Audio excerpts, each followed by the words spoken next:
नमस्कार, national media news में आप सभी का स्वागत है। चलिए नजर डालते हैं आज की ताजा खबर पर। नहीं चलेगी, ठग विधियां नहीं चलेगी, नहीं चलेगी, नहीं चलेगी। जज रेट का शीघ्र समाधान करो, समाधान करो, समाधान करो।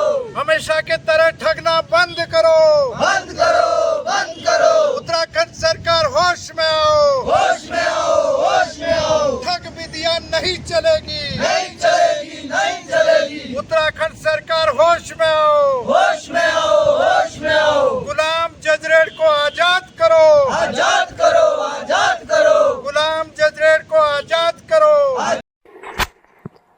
भारत संवैधानिक अधिकार संरक्षण मंच के तत्वाधान में कालसी चक्राता मोटर मार्ग पर स्थित जजरेट का पिछले कई सालों से ट्रीटमेंट नहीं होने पर भारत संवैधानिक अधिकार संरक्षण समिति के राष्ट्रीय संयोजक एवं जजरेट संघर्ष समिति के अध्यक्ष दौलत कुंवर अपने समर्थकों के साथ कार्यक्रम के अनुसार जजरेट के समीप धरने पर बैठ गए। इस मौके पर क्षेत्रीय लोगों के सहयोग से जजरेट संघर्ष समिति का गठन भी किया गया। उधर मुख्यमंत्री उत्तराखंड सरकार द्वारा कालसी चक्राता मोटर मार्ग को नेशनल हाईवे की घोषणा पर जजरेट संघर्ष समिति ने धरना प्रदर्शन समाप्त कर तत्काल कार्रवाई करने की मांग की है।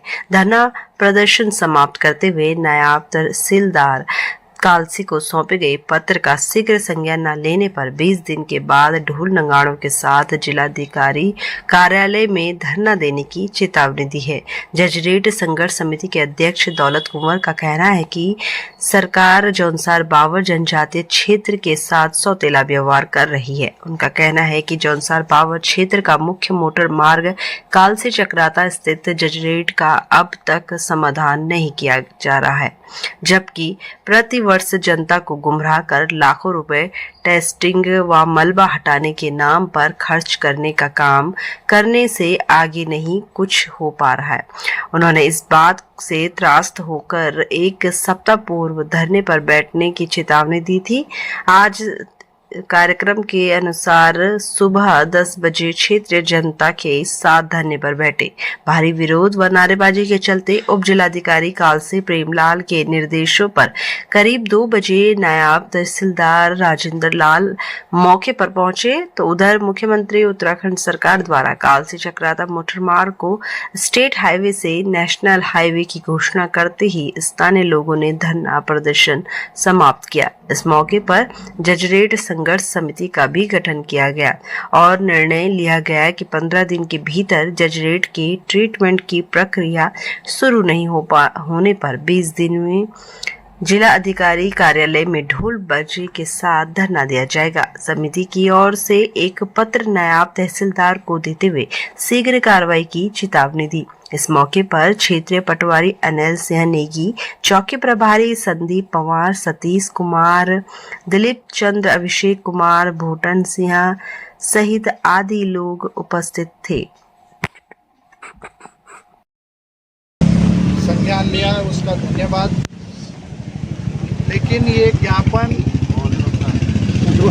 तक ना रह जाए, ये आपसे अनुरोध है कि ये आज ही माननीय मुख्यमंत्री जी को प्रेषित किया जाए, नहीं तो 15 दिन बीतते हुए कभी भी समय निकल जाएगा। और हमारी अगली तैयारी आज हमने सिर्फ इसलिए एक संघर्ष समिति ने निर्णय लिया है कि आज हम लोग जो माननीय मुख्यमंत्री जी ने घोषणा की है कि इसको पूरे क्षेत्र को NH घोषित किया गया है, हमने धन्यवाद स्वरूप इसमें भी लिखा है ज्ञापन में माननीय मुख्यमंत्री जी के लिए, क्योंकि हम यही तो चाहते हैं इस क्षेत्र का भला हो, इस क्षेत्र की जो सुविधा वो दूर हो।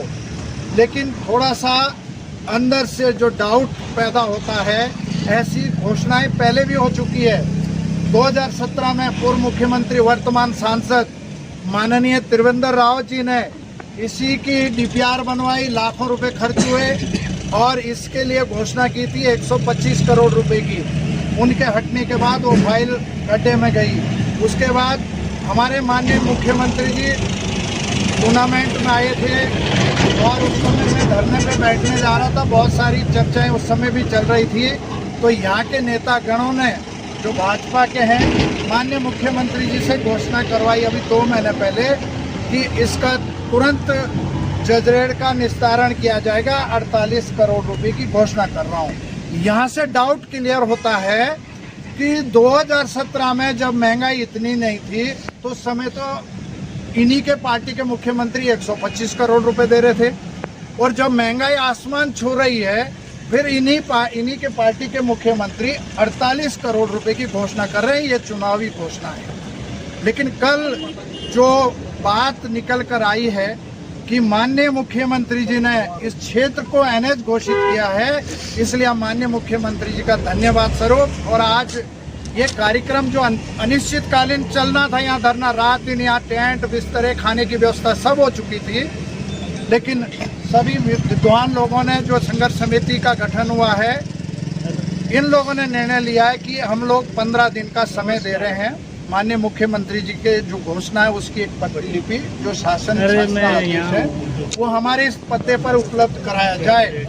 यदि 15 दिन के अंदर उपलब्ध नहीं होता है तो 20 दिन के, बिल्कुल आज से 20 दिन के अंदर फिर हम सीधे देहरादून डीएम आवास का घेराव करेंगे, और जौनसारी बाजे गाजे के साथ में तो जो व्यक्ति यहाँ मरने के लिए तैयार है वो डीएम साहब के ऑफिस के बाहर अनिश्चितकालीन धरने के लिए बैठेगा, और पूरा जौनसारबा और सर्व समाज के लोग फिर हमारे साथ खड़े होंगे। आज हम आपको ये ज्ञापन कर रहे हैं। आप देखिए विजय, आपका बहुत बहुत धन्यवाद। पिछले जब से मैंने भी होश संभाले हैं, हर बरसात में यहाँ पर आए दिन कोई घटना पे घटना होती जा रही है। आज मैं भी बुढ़ापे की ओर पहुँच गया हूँ, और इस जजरेट का आज तक किसी भी पार्टी नेता ने इसका समाधान नहीं किया। ये बहुत दुख का कारण है, जबकि जौनसार बावर की लाइफ लाइन है। पिछले 10 वर्षों से हर वर्ष हम एक एक ज्ञापन दे रहे हैं कि इस जजरेट का कोई विकल्प तैयार करा जाए। तो पीछे त्रिवेंद्र रावत जी जब माननीय मुख्यमंत्री थे, उनके द्वारा 125 करोड़ रुपए स्वीकृत हुए थे यहाँ के लिए। जैसे ही वो हटते हैं अपने सीट से, वो फाइल डंप हो जाती है। अभी 3 महीने पहले माननीय मुख्यमंत्री जी एक टूर्नामेंट में गए थे नागठात, उन्होंने 48 करोड़ की घोषणा की है। 48 करोड़ और 125 करोड़ में कितना फर्क होता है? 2017 में तो 125 करोड़ दे रहे हैं और 2026 में 48 करोड़ दे रहे हैं। ये सरासर ठग भी दिया है। ये ठग भी दिया जौनसारियों के साथ अब नहीं चलेगी, क्योंकि मैं इस जौनसार का बेटा हूँ, मेरा यहाँ पर परिवार है, मेरा रोज आना जाना है, मैं इस क्षेत्र का नागरिक हूँ, और मेरे एक आवाज़ से बहुत सम्मानित लोग यहाँ बहुत बड़ा तांता लगा हुआ है। जबकि आज आपको मालूम है बीस जी कि आज देश कितने बड़े पर्व को मना रहा, आज़ादी का जश्न मना रहा है, और हम लोग रोड पे बैठे हुए किनारे पे कि इस जजरेट को भी आज़ाद कर दो मेरी सरकार। तो कल ही एक घोषणा माननीय मुख्यमंत्री जी द्वारा आती, क्योंकि पिछले 15 दिन से सोशल मीडिया में खबर आ रही कि हम लोग धरने पे बैठ रहे हैं। अधिकारियों के द्वारा मुझे कहा गया कि आप 15 अगस्त को मत बैठिए, कोई और दिन बैठ जाइए। मैंने कहा जी मैं 15 अगस्त को ही बैठूंगा। तो उन्होंने कहा क्यों? मैंने कहा जी 15 अगस्त को इसलिए बैठता हूँ, ना तो मुझे आपने आज़ाद करा, मेरे को घर से बेघर कर दिया। केवल दिल्ली में जंजियों को समर्थन देने गया था, तब से लेकर मैं 20 तारीख से आज तक अपने घर नहीं गया। आपने मेरे परिवार का इतना बड़ा उत्पीड़न किया जो उन्होंने मना कर दिया है। दूसरे, मैं आज़ाद नहीं हूँ, ये जजरेट आज़ाद नहीं है, जहाँ से हमारी बहन बेटियाँ पता नहीं कितनी प्रसव पीड़ा के टाइम कितनी मर चुकी है, कितने बीमार मर चुके हैं उस साइड में। तो वो आज़ाद नहीं, मैं आज़ाद नहीं, मैं बैठूंगा। और अगर आप मुझे नहीं बैठने देना चाहते हैं तो आदेश लाइए, आदेश की कॉपी लाइए। नायब तहसीलदार कालसी द्वारा इनका ज्ञापन दिया गया है। इनकी मांग उचित है और मैंने जो है ज्ञापन एसडीएम साहब को भेज दिया गया है। मैंने एसडीएम साहब से फोन पर वार्ता की है। इनका जो ज्ञापन है उसको सीएम साहब तक पहुँचा जाएगा। सर धरना समाप्त हो गया है? धरना आज इनके कहने पे इन्होंने समाप्त कर दिया है। इन्होंने बोला ये अगर 15 तारीख तक जो भी है इनकी मांग हैं 15 दिन, तो हम लोग जो है देहरादून सीएम साहब के यहाँ बैठेंगे, कार्यालय में बैठेंगे, जहाँ बैठेंगे। पर यह कि मांग उचित है और ज्ञापन जो है एसडीएम साहब द्वारा भेज दिया जाएगा। मेरी तरफ से